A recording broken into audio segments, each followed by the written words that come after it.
Les estamos dando la bienvenida a Hoy por Hoy, nuevo programa correspondiente para este ciclo 2022, donde, bueno, lentamente nosotros comenzamos también a desandar ya este último tiempo del año, ¿no? Todavía nos quedan unos cuantos programitas, pero bueno, la idea es un poco también utilizar el espacio, ¿no? Para seguir charlando, para seguir haciendo docencia, para seguir haciendo prevención en lo que tiene que ver con salud, con calidad de salud y bueno, temas transversales, ¿no? Como lo hemos dialogado a lo largo de este tiempo, que tiene que ver obviamente por un lado con el tema de adicciones, el tema de violencias, ¿no? Realmente una situación que sigue siendo compleja y transversal a todo, no respeta grupo social, grupo etario, lamentablemente es así.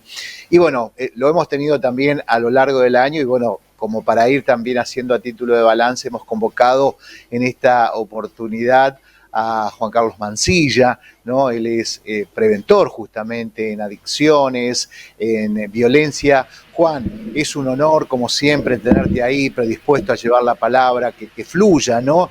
Y yo digo siempre, si a una sola persona le vino perfecto lo que charlamos acá, bienvenido sea. Juan, primero, felicitarte por este gran trabajo que estás haciendo en las escuelas primarias, secundarias, de todo el departamento, que es muy importante. ¿Qué tal, Juan? Bienvenido.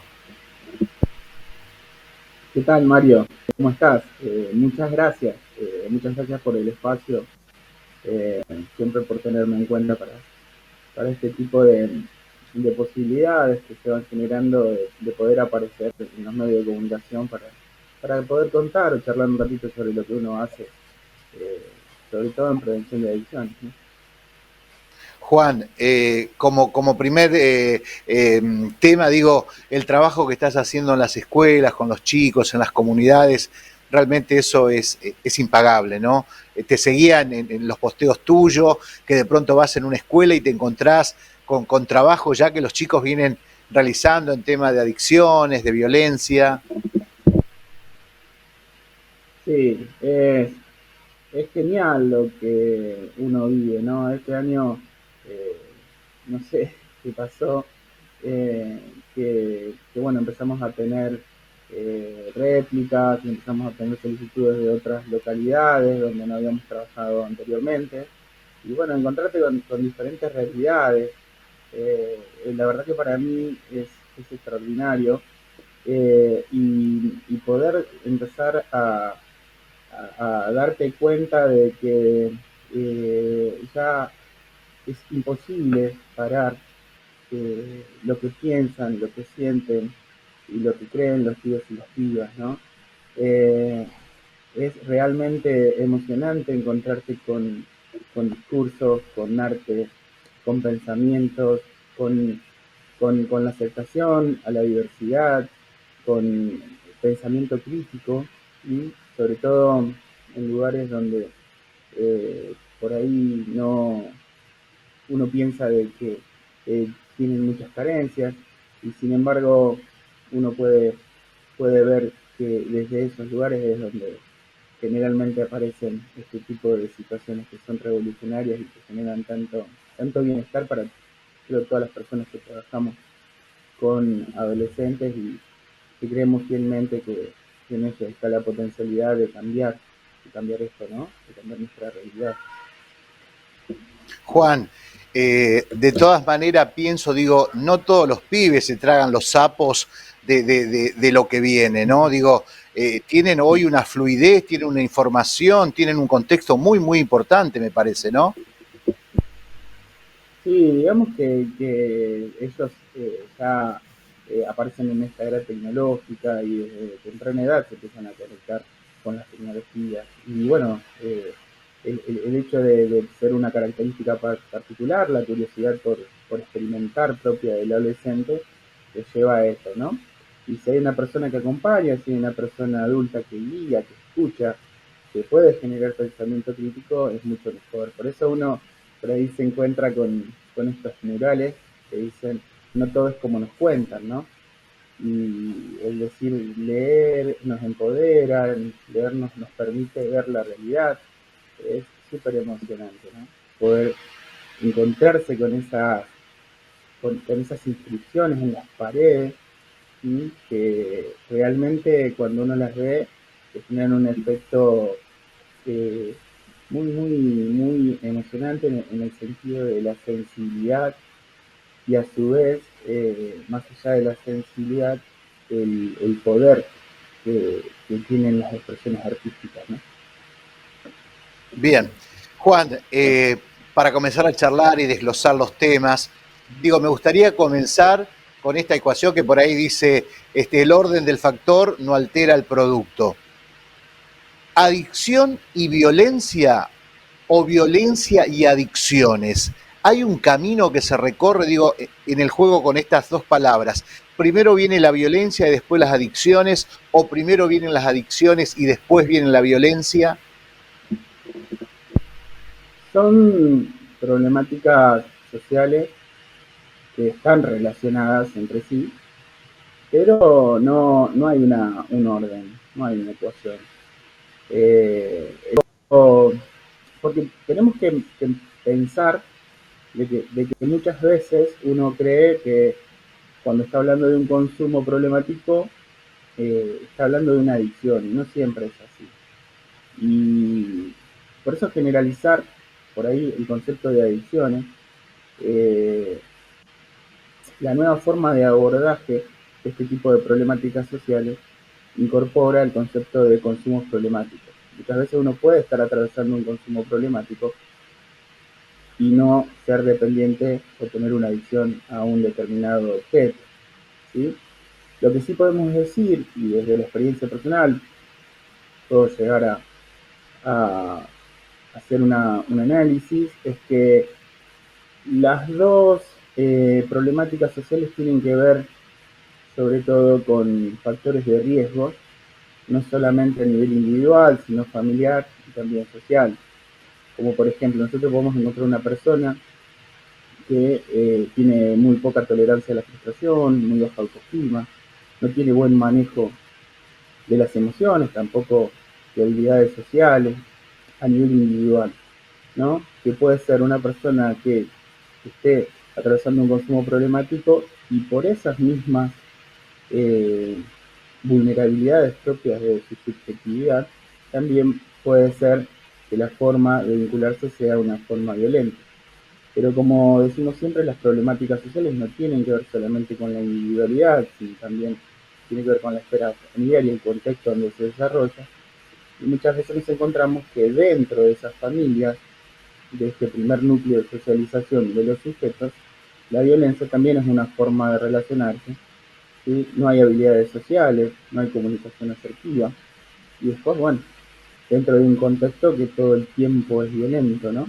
Parecería también que socialmente la única forma de vincularnos es a través de la violencia, ¿sí? Y no solamente la violencia física, existen un montón de tipos de violencia, que parecería que fuese la única manera que tenemos hoy en día de poder hacer valer nuestra opinión.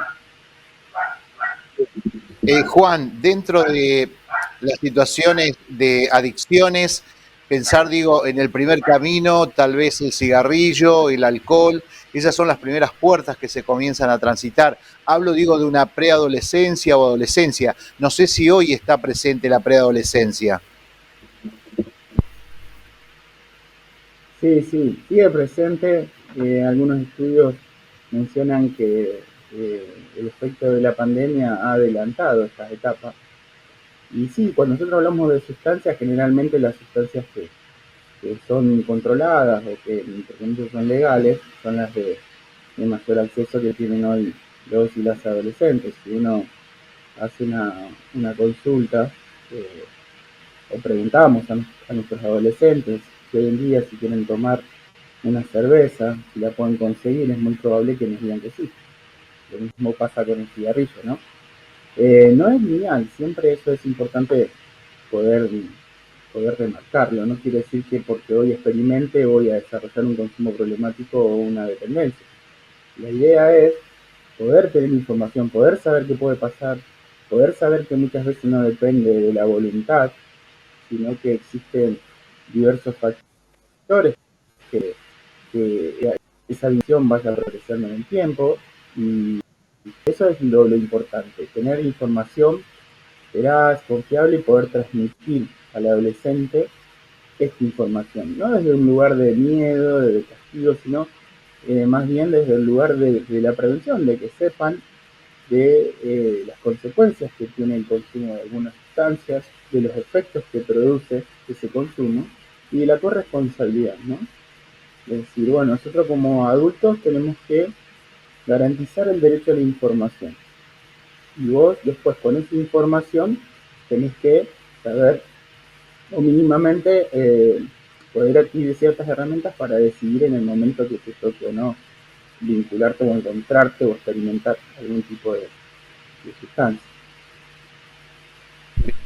Juan, otra de las preguntas que me interesan, y digo a lo mejor si están bien o no, digo, ¿cómo poder preguntarle a un adolescente si consume? ¿Es contraproducente para el preventor? ¿Cómo lo manejan ustedes? Es decir, ¿cómo se pueden encontrar? ¿Van directamente a la pregunta en territorio? Hay estudios que muestran que el 30% de los adolescentes durante el transcurso de esta etapa de su vida van a tener contacto con alguna sustancia. ¿Sí? Por eso es importante eso tenerlo siempre en claro. No sé si es tan importante preguntar si consume o no consume, ¿sí? Sino más bien es la idea, ¿no? ¿Qué le produce ese consumo? ¿O qué le significa? O qué es para él? En caso de que uno ya esté trabajando con una persona que tenga algún consumo problemático. Indagar por ese lado. Y posteriormente, cuando uno trabaja en la prevención general, no se pregunta, simplemente va saliendo también de, de la charla. Si uno dice qué tal estuvo el fin de semana, si uno ya empieza a trabajar con la edad en donde se empieza a salir, es muy probable que te cuenten que alguno consumió alcohol o fumó un cigarrillo, pero la pregunta no es directamente, sino que va surgiendo de la conversación y de la vinculación. En un primer momento uno no cuestiona o pregunta este tipo de situaciones porque entiende que podría ser desfavorable después para poder tener un vínculo de confianza, ¿no? Y sobre todo si está trabajando en grupo, ¿no? Por la gran estigmatización también que existe sobre los y las consumidores. Bien, Juan, ¿qué se puede encontrar, digo, tal vez en los SAMCO, cómo se están trabajando en los municipios y comunas? Se ve que hay gabinetes, hay grupos, hay que apostar más desde el Estado en territorio, tener más profesionales que aborden la problemática. Nos falta mucho todavía. Sí, la cuestión preventiva es importante pensar de que todos podemos hacer prevención, porque el consumo problemático de sustancias o las adicciones son una consecuencia de algunos llaman, autores llaman hasta faltas existenciales, ¿no? De agujeros en el alma. Entonces nosotros lo que podemos hacer desde nuestro lugar como adultos es trabajar en construir subjetividades más seguras, ¿no? Eh, los factores de riesgo van a estar siempre, entonces por ahí nos centramos en potenciar los factores de protección, como ser, esto de decir, sobre todo de que las comunas puedan contar con equipos que trabajen este tipo de problemática desde la prevención, abriendo espacios de diálogo, espacios de escucha activa, también dentro de un plan integral poder ir eh, haciendo alguna actividad que tenga que ver con alguna charla, pero lo importante es poder sostenerlo en el tiempo y poder darle continuidad. Eh, y planteárselo como una política pública integral que tenga que ver con la salud pública. Y poder articular, claro, por supuesto, con el equipo interdisciplinario de las comunas, con el SANCO, con todos los instrumentos o las herramientas que uno tiene a mano para poder trabajar este tipo de cuestiones, ¿no? También con docentes, con profes de los clubes. Es importantísimo poder charlar desde el poder abrir espacios para que los pibes y las pibas se puedan expresar ya es muchísimo en cuanto a la contención, porque, repito, no es un problema solamente individual, sino que tiene que ver también con la esfera familiar y el contexto donde se desarrolla este sujeto. Y muchas veces, por ejemplo, nos encontramos con que la familia no existe, entonces aparece un soporte en el club, un soporte en la escuela, que es un factor de protección que hay que potenciar. Entonces es importante estar atentos a ver, recorrer, escuchar, preguntar, ¿no? Las iglesias hacen un trabajo también de valorar por el hecho de la contención espiritual, ¿no?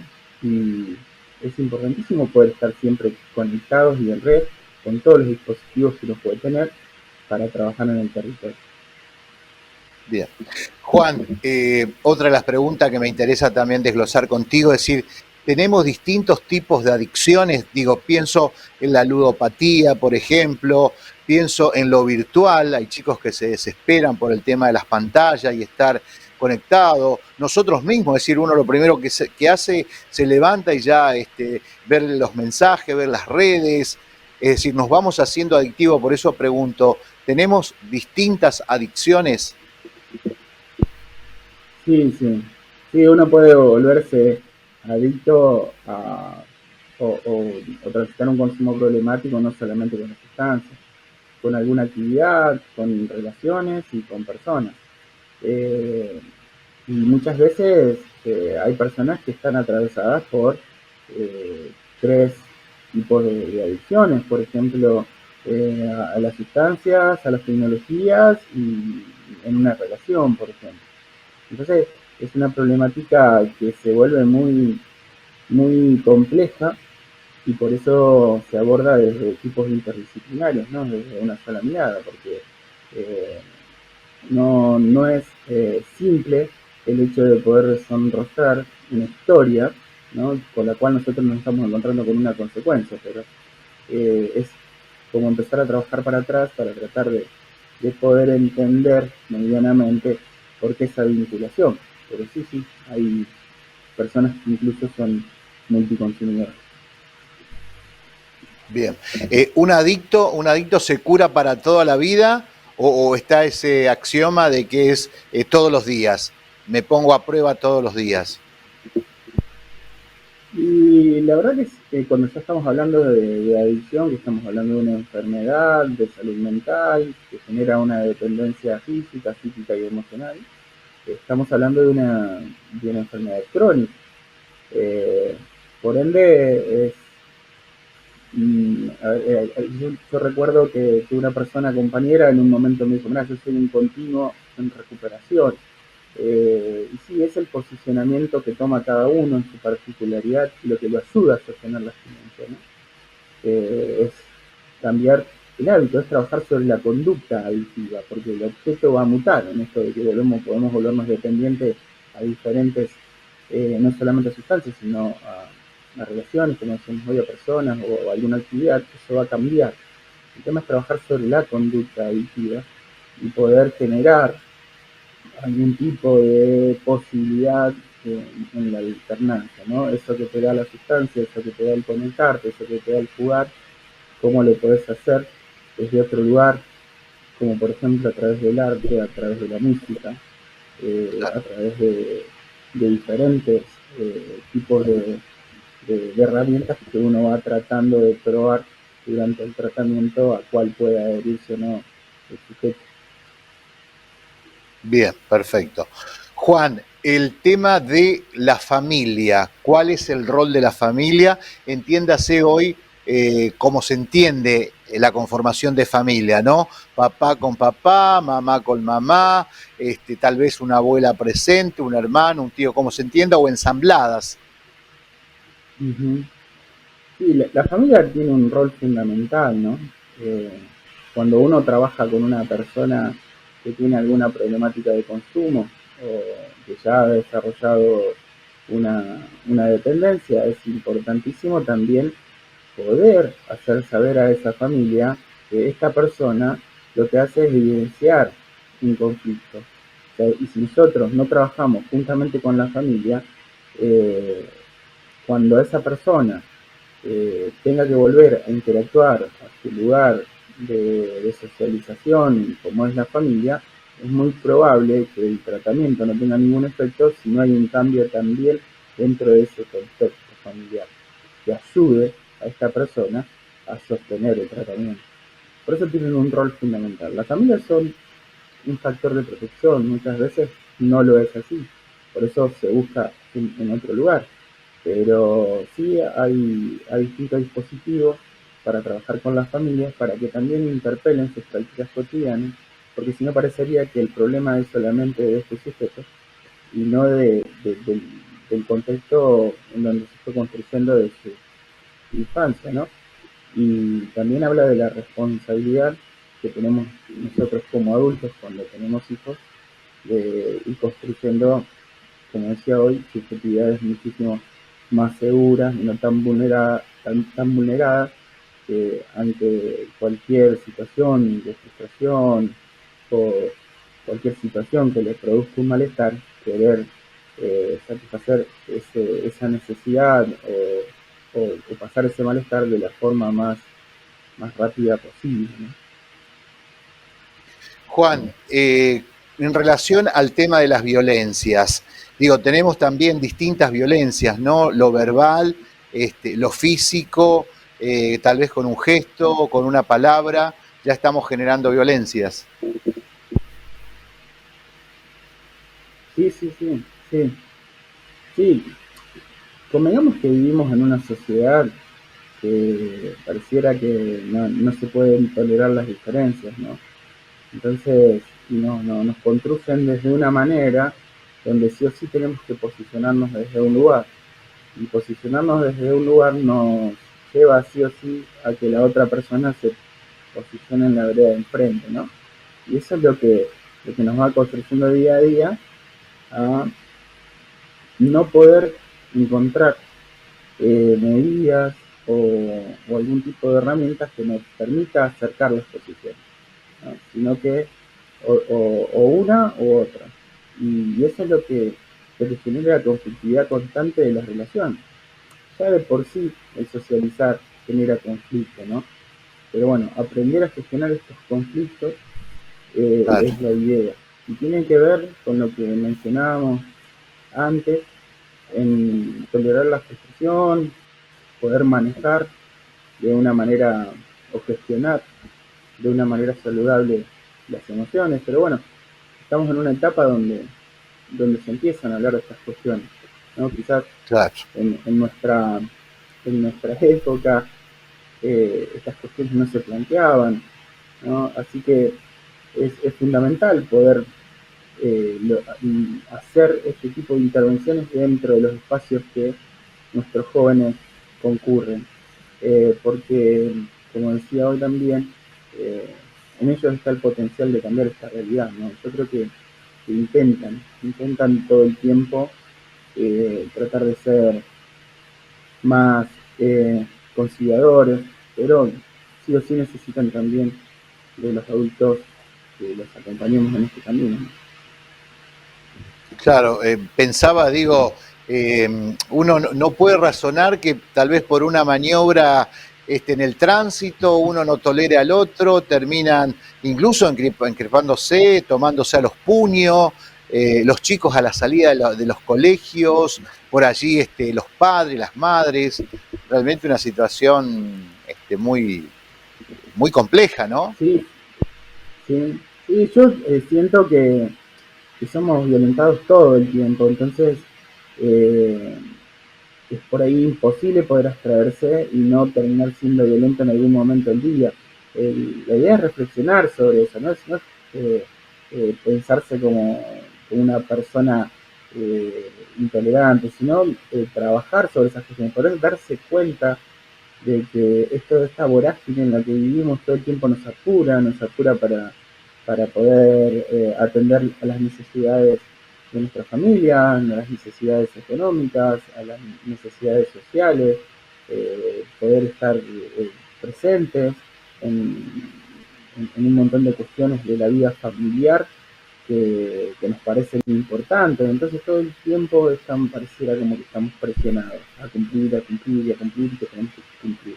Bueno, cuando esas situaciones que a mí se me atraviesan en ese objetivo o en ese camino a cumplir y me generan algún tipo de dificultad, es donde ya, por ejemplo, puede ser que me saque de mi eje y se produzca alguna situación como la que mencionaba, como una alteración en el tránsito, una mala maniobra, termina.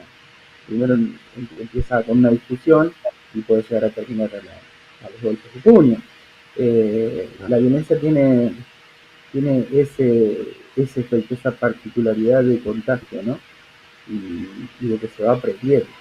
Si no hay un corte, si no hay una posibilidad de repensar nuestras acciones, es muy probable que siempre estemos estímulo-respuesta, ¿no?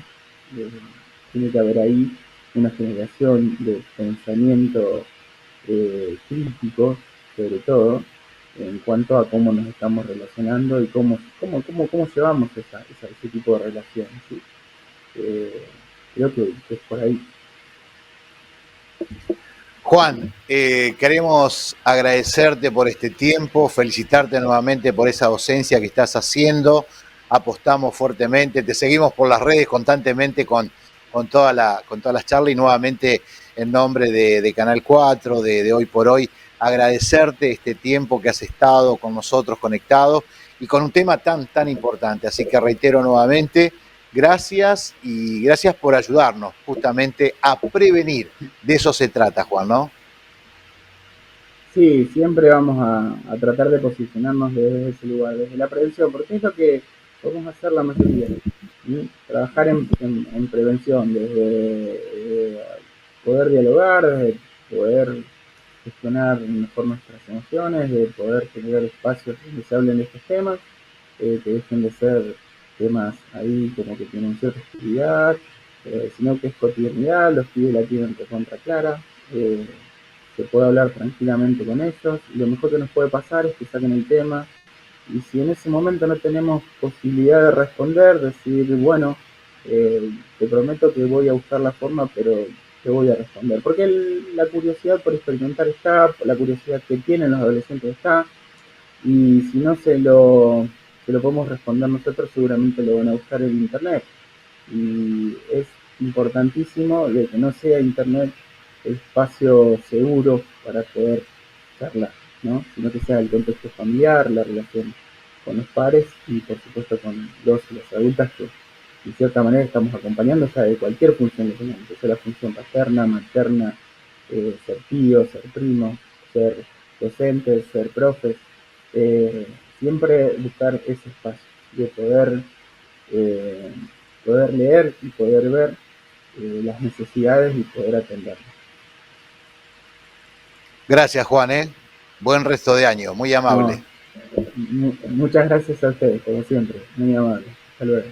Muy amable. Allí pasaba Juan Carlos Mancilla, nos ayudaba justamente, él es preventor en el tema de adicciones, de violencia, ¿no? Y está disertando constantemente en todas las escuelas de la región, realmente con esta problemática transversal a toda nuestra sociedad. Como Juan decía, siempre tratando que fluya la palabra, nuestros mayores, tratando de dar los ejemplos pertinentes. Nosotros le proponemos la pausa y seguimos con más invitados en Hoy por Hoy.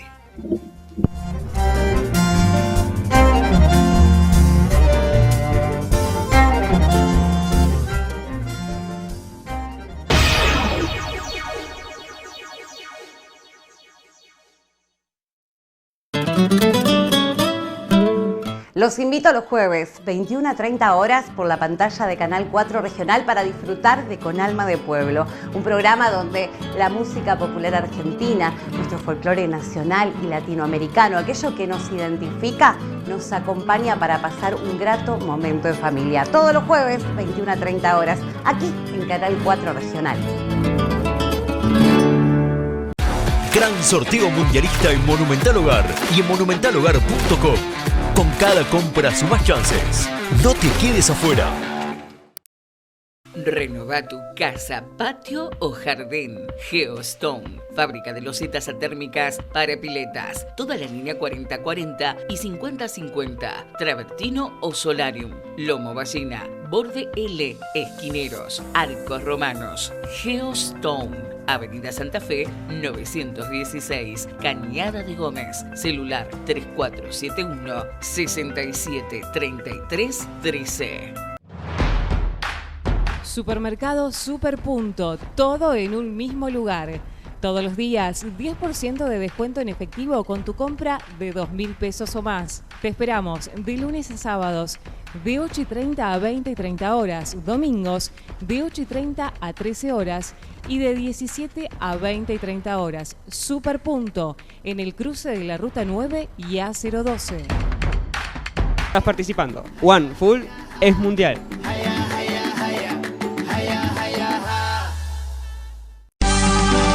Bingo Interclubes edición 2023 es una locura. Y tiene premios inigualables. Un departamento a estrenar en Rosario, amoblado y equipado, más un Toyota Etios. Viviendas de calidad. Autos de primeras marcas. Kits para el hogar, el estudio y la diversión. Hacemos felices ganadores. Porque Bingo Interclubes es un bingo. ¡Correcto! bingointerclubes.com.ar.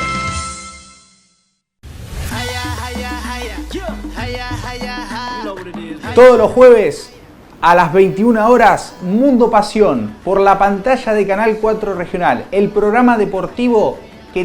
San Jerónimo, agua, luz, gas, cloacas, cordón cuneta, ubicación estratégica.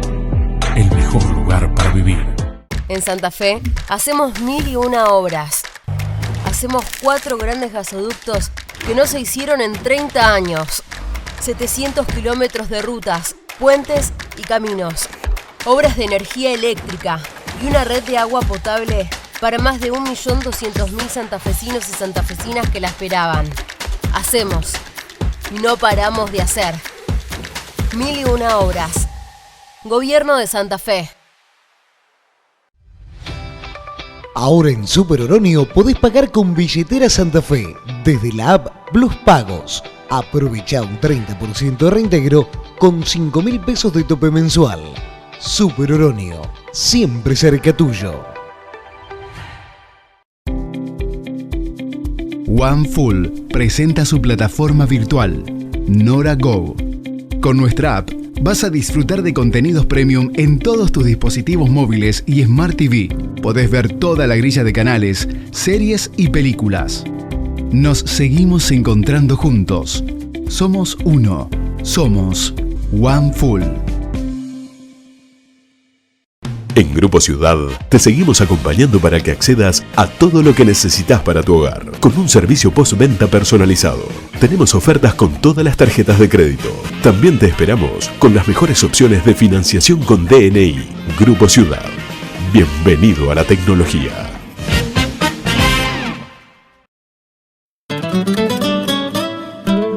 Los invito a los jueves, 21 a 30 horas, por la pantalla de Canal 4 Regional para disfrutar de Con Alma de Pueblo, un programa donde la música popular argentina, nuestro folclore nacional y latinoamericano, aquello que nos identifica, nos acompaña para pasar un grato momento en familia. Todos los jueves, 21 a 30 horas, aquí en Canal 4 Regional. Contrata tu seguro online en La Segunda y tené tu póliza al instante. Auto, hogar, accidentes personales, bicicletas y monopatines eléctricos, vida. En todo el país y con el respaldo de un productor asesor. lasegundaonline.com.ar. La Segunda Seguros. Lo primero, sos vos.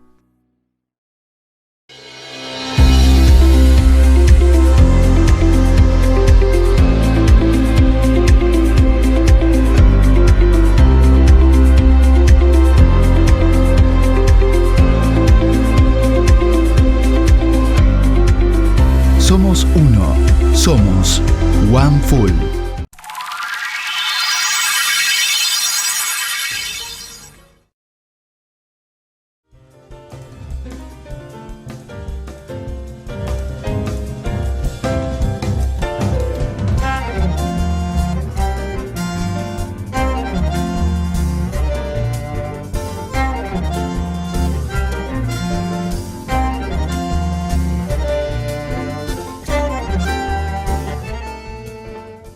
Bien, continuando con más hoy por hoy, vamos a hablar un poco de historia y por supuesto hacer retroceso, ¿no?, hacia aquel año de 1845, ¿no? Un 20 de noviembre se desarrolla una de las batallas más importantes, ¿no? La parte que tiene que ver justamente con la soberanía, la Confederación Argentina llevada adelante por Juan Manuel de Rosas, restaurador de las leyes, y esta flota anglo-francesa, ¿no?, que pretendían surcar los ríos de la República Argentina, ¿no? Y se da este combate. Y para hablar de la batalla de la Vuelta de Obligado, hemos convocado, como siempre, a nuestro profesor de historia, gran amigo, como es Ricardo Celaya, desde la localidad de Aldao, que nos ayuda a entender este proceso. Ricardo, un gusto recibirte, y cada vez que hablo contigo, yo me lleno de historia, ¿no? Porque volvemos otra vez un poco a hacer docencia y a recordar esta batalla que ha sido tan importante en la historia de la Argentina, ¿no? ¿Qué tal, Ricardo? Un gusto recibirte. ¿Qué tal, Mario? Lo que vos decís es mutuo, y tal como comentás, sí, estamos hablando de una batalla muy simbólica de nuestra historia y que también durante mucho tiempo fue olvidada, o sea, algo también muy llamativo. Bueno, como primero, ¿por qué la batalla de Obligado? ¿Por qué ese nombre? Situarnos un poco en el contexto, en el lugar, para la gente que siempre nos sigue, dónde se desarrolla esta batalla. Perfecto. Hay cuestiones para, por un lado, entender en aquel momento, en aquel contexto, en aquel momento, en el año 1845, nos encontramos con la Confederación Argentina. En aquel momento el gobernador, Juan Manuel de Rosas, el gobernador de Buenos Aires, tenía la cuestión de la representación de las relaciones exteriores de las provincias nuestras aquí. Y acá tenemos que entender, por ejemplo, el tema de los intereses que siempre han habido alrededor de nuestros ríos. El río, por ejemplo, el río Paraná, su importancia estratégica, el uso de los ríos interiores y, por otro lado, entender esta batalla de la Vuelta de Obligado, entenderla en un marco de diferentes ataques que hemos tenido a lo largo de la historia. No ha sido casualidad, si nos ponemos en el tiempo, la experiencia en 1806 y 1807, las invasiones inglesas, y en este caso, en 1845, nos encontramos con un bloqueo de parte de una flota anglo-francesa. O sea, en aquel momento, tanto Francia como Inglaterra eran las máximas potencias comerciales y también militares de la época, y nos encontramos con un bloqueo que asediaba, impedía al puerto de Buenos Aires y a otros puertos interiores. Esta flota anglo-francesa tenía como objetivo no reconocer, por un lado, ni la independencia, ni la soberanía, ni el control de los ríos interiores, y quería meterse por el río Paraná para poder, digamos, en nombre, digamos, del libre comercio, por decirlo así, perseguir sus intereses, poder ingresar y desconocer, por un lado, a la Confederación, no pagar ningún tributo. O sea que, bueno, nos encontramos con un contexto muy particular. Ricardo, para graficar a nuestros telespectadores, aproximadamente a la altura de San Pedro, ¿no? Es la batalla. Tal cual. La batalla va a ocurrir en un lugar muy particular. O sea, hay un sitio a la altura de la localidad de San Pedro, en la cual el río Paraná se vuelve muy angosto, aproximadamente 700 metros, y a su vez tiene una curva que hace que los barcos tengan que hacer algunas maniobras especiales para doblar. Ese va a ser el lugar donde se va a decidir hacer este ataque. Había una gran desigualdad a nivel tecnológico. A modo de ejemplo, las fuerzas de la Confederación tenían 30 cañones, en cambio la flota anglo-francesa tenía 400 cañones en sus más de 22 buques, o sea, había una gran diferencia tecnológica y de poderío militar. Y bueno, aquí encuentra también su lugar el tema del ingenio. O sea, por un lado se va a utilizar esta angostura para poder meter dos baterías en las costas y a su vez el uso de cadenas para poder impedir, o mejor dicho, demorar el paso de toda esta flota. En la mañana del 20 de noviembre de 1845 va a ocurrir esta batalla que va a ser, un poco insólita por el hecho de un río encadenado, va a ser muy, muy sangrienta. Se calculan más de 200 muertos del lado patriota, más de 40 en el caso de la flota anglo-francesa. En sí, técnicamente, la batalla de Vuelta a Obligado va a ser una derrota para las fuerzas patriotas. Pero el daño que se le va a causar a la flota extranjera va a ser una victoria pírrica, que después va a tener otras consecuencias. Porque acá hay todo un marco, Mario. O sea, estamos hablando de la Guerra del Paraná. Esto comienza con el 20 de noviembre en San Pedro, en Obligado, pero luego esta flota va a seguir avanzando con daños, va a llegar hasta Corrientes, hasta Paraguay, pero no va a tener mucho éxito. Y al regreso, cuando emprende el regreso, al año siguiente, 4 de junio de 1846, lugar donde también el relieve es muy particular, que es Punta Quebracho, ahí va a haber otra batalla más muy importante, donde ahí se va a dar el triunfo final. O sea que bueno, relacionamos también como Punta Quebracho con Vuelta de Obligado. Bien, Ricardo, hurgando en la historia, Petrona Simonino, Josefa Ruiz, Prudencia Porcel, Faustina Pereira, algunas de las mujeres que han tenido un rol trascendental en Obligado y, como vos decías por allí, olvidadas un poco por la historia, ¿no? Tal cual, Mario, las has nombrado, estos nombres de mujeres que han participado en Vuelta de Obligado, muy silenciadas en el tiempo. Últimas décadas se ha comenzado a poner en valor. Estas mujeres no solamente colaboraron prestando víveres, alimentando las tropas, sino que también hay testimonios de que ante la caída del marido o del hijo, algunas de estas mujeres también tomaron armas para poder enfrentarse en Obligado.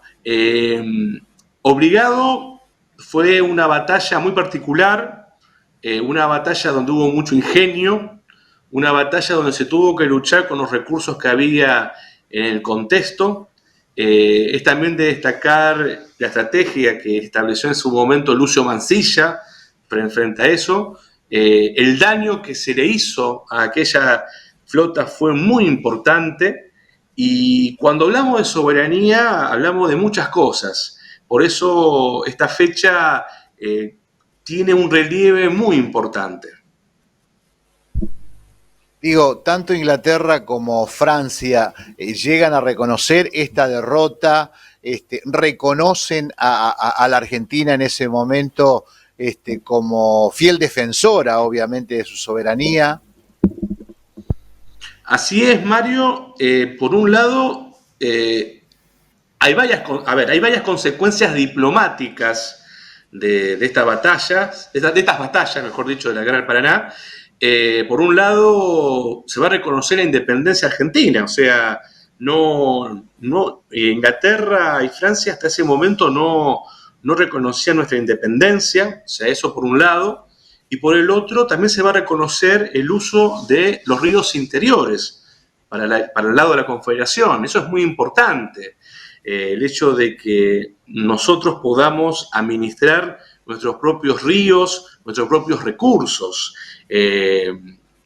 a modo de ejemplo, esto sigue teniendo consecuencias aún en el presente. El río Paraná sigue siendo una columna de la producción y de un proyecto de país.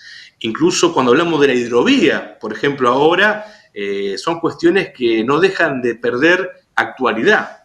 En el caso de eso, por un lado, también va a ser muy importante, por ejemplo, la repercusión que va a tener el triunfo de la Guerra del Paraná, e incluso en la figura de San Martín. O sea, San Martín se va a poner muy contento por esta defensa de la soberanía, y le va a terminar regalando su sable a Juan Manuel de Rosas. O sea, fíjate, Mario, cuántas repercusiones que tuvieron estos hechos. Las cadenas fueron fundamentales allí, ¿no? Ese tendido de cadenas con lanchones. Lanchones fue estratégico. Las cadenas lograron demorar. Por ejemplo, hubo dos bergantines, el Dolphin y el Pandor, que se hundieron. Después hubo otra embarcación muy importante llamada Fulton, que sufrió graves daños. O sea que bueno, pese a que las cadenas se rompieron, fueron rotas, el daño que se hizo fue muy grande, y fue una victoria pírrica que derivó posteriormente en una victoria diplomática de la Confederación. Bien. Ricardo, a mí siempre me gusta reflexionar recién en la actualidad, venir al presente, ¿no? Y como decías recién, estos triunfos de la navegabilidad y la soberanía de nuestros ríos y nuestros puertos, pero hoy mirando, con una mirada profunda, vemos que los puertos desde el Paraná siguen estando en manos de otros países, ¿no? Si miramos las cerealeras, si miramos las empresas instaladas, ¿no? Es como que ha sido una paradoja también, porque sigue todavía instalado en un río que tendría que ser soberanía únicamente de Argentina, sigue esa contrapartida de otras empresas multinacionales. Es una interesante reflexión la que haces, Mario. No podemos pensar un proyecto de país o de desarrollo sin nuestros ríos interiores. Y el río Paraná, así como en 1845 era estratégico, era vital, lo sigue siendo. Hoy quizás con otros nombres, el tema del Canal Magdalena, el tema de la hidrovía, son cuestiones que debemos tener consensos, nos debemos estos debates. También cuando hablamos de soberanía, hablamos del tema del litio. Cuando hablamos de soberanía, hablamos de un país federal. Cuando hablamos de soberanía, también hablamos del tema de la Antártida. O sea, ¿cuántos debates nos debemos con la palabra soberanía? Poder gobernarnos por nosotros mismos. El tema también de la industria, poder desarrollar la industria. O sea que, bueno, este río tan importante nos sigue interpelando. Después de eso, Ricardo, de la vuelta obligada y Punta Quebracho, las flotas no intentaron más, la anglo-francesa, ¿no? No se intentó más avanzar otra vez a Argentina, excepto Inglaterra con lo de Malvinas, ¿no? Pero el caso puntual de Francia e Inglaterra juntas no avanzaron más, ¿no? Las cuestiones diplomáticas recién se lograron terminar en 1850, o sea, demoró 4 años el tema de toda la cuestión diplomática, y fue un antes y un después en ese tema. Es llamativo que justamente cuando Rosas, por un lado, logra un triunfo exterior tan importante, al poco tiempo va a tener sus conflictos internos más fuertes. Es muy llamativa esta cuestión. Sí, también es llamativo todo el tema de cómo a lo largo del tiempo esta batalla fue valorizada o tenida en cuenta. Por un lado, recién en el 2010 tenemos el 20 de noviembre como feriado nacional.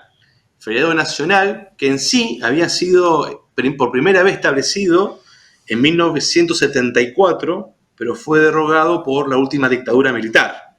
Entonces, ahí vemos cuestiones muy interesantes. También el tema de Rosas, que termina falleciendo en Inglaterra y a su vez recién en 1989 sus restos vuelven a Argentina. O sea que considero que hay muchas cosas para seguir reflexionando. Otra cosa simbólica de Vuelta de Obligado es que algunos testimonios dan a entender que el Gaucho Rivero fallece en esta batalla. Y el Gaucho Rivero hace referencia a Malvinas. O sea que bueno, son varios temas que están muy relacionados. Bárbaro. Ricardo, utilizando Ucronía, si se hubiera dado el triunfo por parte de la flota anglo-francesa, ¿sería otra la situación de nuestro país? ¿Sería otro el perfil de país nuestro? Bueno, es un juego muy, muy amplio el que planteas. Sí sería... A ver, jugando con la Ucronía, posiblemente tendríamos un territorio mucho más dividido. O sea, seríamos diferentes repúblicas. A modo de ejemplo, habría quizá una república de litoral, sería un territorio mucho más dividido, balcanizado en cierta medida que el actual. Bien. Ricardo, ¿es verdad que hubo saludo por parte de las flotas con cañonazos para saludar a la Argentina por parte de los derrotados pasando por el Río de la Plata? Sí, eso fue otra de las consecuencias de las tratativas diplomáticas, y esas salvas también tienen que ver con la cuestión del reconocimiento de independencia. También interesante esto, como que, a ver, cuando hablamos de independencia, la independencia no terminó el 9 de julio de 1816, sino que el camino de ser reconocido y ser un país emancipado demoró varias décadas y sigue siendo también todo un camino que hay que seguir trabajándolo y construyéndolo. O sea que consideramos que no puede haber, o sea, independencia y soberanía son dos palabras que tienen que estar juntas. Juntas. Digo, pensaba recién y te escuchaba atentamente, ¿no? Había que tener cojones en esos momentos para enfrentar a los máximos líderes de los mares, como los ingleses, como los franceses, ¿no? Digo, el temple de defender la tierra, del sentir lo que es la patria, la nación, ¿no? Por eso digo, estos hombres y mujeres que pelearon, tenían bien claro el sentido de honor por la patria, ¿no? De entregar la vida por la patria. El respeto a la memoria de quienes lucharon, por un lado, y aún en condiciones muy desiguales. Eso también hay que ponerlo en valor. Y además tener en cuenta que en aquel momento las condiciones de técnica, instrucción, vestimenta militar no son como las actuales. O sea que se combatió con lo que había y con el ingenio que hubo en aquel momento. También hay que destacar que un arma a favor siempre fue el conocimiento sobre el territorio, o sea, el hecho de elegir estos lugares como la Vuelta de Obligado, la Angostura del Quebracho, lugares estratégicos de conocimientos, porque bueno, no se puede defender lo que no se conoce. O sea que bueno, eso también es un dato, o sea, por eso hay que seguir defendiendo esta cuestión, la educación, la cuestión del arraigo, y bueno, nos da una página más para no olvidar. Bien, lo de Punta Quebracho todavía falta mucho difundirlo, trabajarlo en la historia, recién está como eclosionando, despertando. Punta Quebracho, afortunadamente, se está trabajando mucho para continuar difundiéndola, pero todavía queda mucho por avanzar. Tenemos que relacionar ambos hechos, tanto el 20 de noviembre del 45 con Obligado y terminando con Punta Quebracho en junio del 46, ambos hechos relacionados y que sucedieron acá nomás. Eso también es muy interesante, en el tema de Quebracho en Puerto San Martín, que refleja esta cuestión, ¿viste? De un territorio con resistencias, con luchas, con peleas, aún cuando las condiciones no eran las preferibles, las oportunas. Bien. Claro, es decir, se peleaba con lo que había, con lo que el paisano o el civil y el militar tenían a mano, ¿no? Con lo que había a mano y bueno, esta cuestión de que ahora es cuando. O sea, no había esta cuestión de oportunismo o dejarlo para más adelante. Eso también para destacar. Y figuras como Lucio Mansilla, Juan Torne, Martín Santa Coloma, les tocó tener que lidiar con todas estas cuestiones de estas batallas. Uh-huh. Pensaba, ¿no?, en estos hombres y mujeres que mueren entonando las estrofas del himno nacional argentino, envuelto en la bandera, y con todos estos valores que tenemos como nación y patria. Por eso, cuán importante es cuando nosotros decimos tenemos que entonar el himno nacional argentino o saludar a nuestro pabellón nacional, porque está estrechamente relacionado con esto, ¿no?, con estas costumbres y tradiciones nuestras, que nada más y nada menos que como país, como nación, Ricardo, ¿no? Ahora que estamos tan cerca del Mundial, aparecen muchas banderas, aparece un sentido de pertenencia muy emotivo, y bueno, el desafío es que no sea solamente el Mundial, sino que sea todo el año. O sea que bueno, ese gran desafío de parte de la escuela y de parte de la sociedad en cierta medida, y el tema de la soberanía, por ejemplo, nos ayuda un montón para poder articular, para poder reflexionar. Creemos que, o sea, esta defensa que fue en su momento el 20 de noviembre fue realizada por personas de pie, o sea, personas que vivían en aquellos localidades, aldeas que había en aquel momento. Se calcula que en el caso de el obligado se llegó a movilizar a más de 2.000 personas en la batalla. 2.000 personas. Se logró movilizar, por un lado. Llegó a haber más de 200 bajas.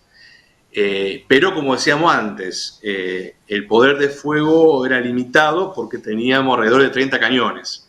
En cambio, la flota anglo-francesa tenía 400 cañones en sus 22 embarcaciones. Esa era la gran desigualdad. Uh-huh. Ricardo, se decía que el nombre de Obligado tenía que ver con el castillo o una vivienda de un poeta, de Rafael Obligado, que vivía por allí. ¿Esto tiene que ver? ¿Es así? ¿O estuvo un poco relacionado con el nombre únicamente con el río? Ahí ya ese dato, Mario, no lo tengo. Justo ese dato no lo tengo. Claro. Sí ha habido muchas cuestiones, por ejemplo, Mansilla, que luchó en Obligado, terminó siendo el padre de un gran escritor, y después también el nombre de Obligado llegó a estar en una estación del metro de París, dado que era un triunfo para el ejército francés, pero recién, cuando en la década del 40 Eva Duarte visita Francia, esa estación de metro pasa a llamarse Argentina. Mira, un dato de color.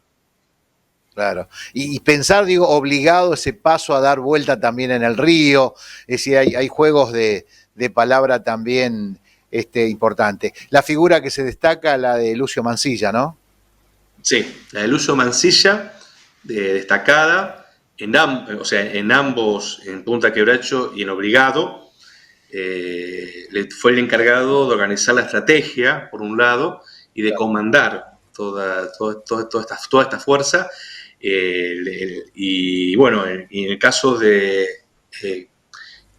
en el caso de Quebracho, por ejemplo, que termina triunfando, es muy simbólico su arenga, sus gritos de guerra, diciendo viva la Confederación, independencia. O sea, estamos hablando, de una figura que también no ha sido tan nombrada, tan destacada a lo largo de la historia.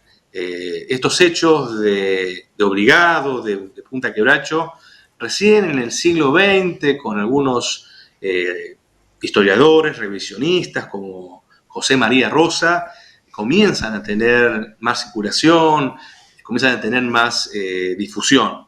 Pero, como decíamos recién en el 2010 tenemos este feriado, lo tenemos presente en el billete de 20 pesos a la vuelta de obligado. Claro. Y como tenemos que un hecho muy simbólico que durante mucho tiempo no tuvo, digamos, no se le dio la importancia que se merece. Incluso actualmente hay un hermoso monumento de la batalla que en cierta medida salda esa deuda. Uh-huh. Ricardo, agradecerte como siempre este tiempo para poder reflexionar y dejar justamente, si se quiere, esa mirada que siempre nos dejabas con lo de antes y lo actual. ¿Qué significaría hoy, obligado en este 2022, un poco a título reflexivo, ¿no? En este año también complejo para la República Argentina? ¿Cuál sería un poco lo reflexivo para cerrar la nota? Que más allá de las ideas, los matices que pueden llegar a haber, las diversidades de opiniones políticas que podamos tener, este Día de la Soberanía nos ayuda a reflexionar y, como decíamos anteriormente, no podemos pensar un proyecto de país, un proyecto de desarrollo sin los ríos interiores, sin el río Paraná. Y ahí viene la pregunta, ¿qué hacemos con el río Paraná? ¿Queremos un río soberano? ¿Queremos un río privatizado? Son preguntas que quedan picando y que el río, así como fue un territorio de luchas en el siglo XIX, hoy nos sigue interrogando. O sea que ¿qué es ser soberanos hoy? O sea, esa es la gran pregunta que nos deja. Ricardo, agradecerte nuevamente, un abrazo inmenso y nos estamos reencontrando como siempre. Muchas gracias y un abrazo grande para todo el equipo y a seguir construyendo la memoria. Gracias, muy amable. El profesor Ricardo Celaya, hablando justamente de lo que fue la vuelta obligado, Día de la Soberanía en este 2022, él decía, ¿no? Y es verdad, hablar de identidad es hablar directamente del lugar de pertenencia. El lugar de pertenencia tiene que ver con nuestros pueblos, con nuestras comunidades. Pertenecer a cada uno de los pueblos con cada una de estas identidades y realidades. Nosotros llegamos al final, agradecerle como siempre por estar allí, invitarlos para la semana próxima con Hoy por Hoy, como siempre todos los miércoles, 21 horas aquí en la pantalla del 4. Por su atención, gracias y nos reencontramos.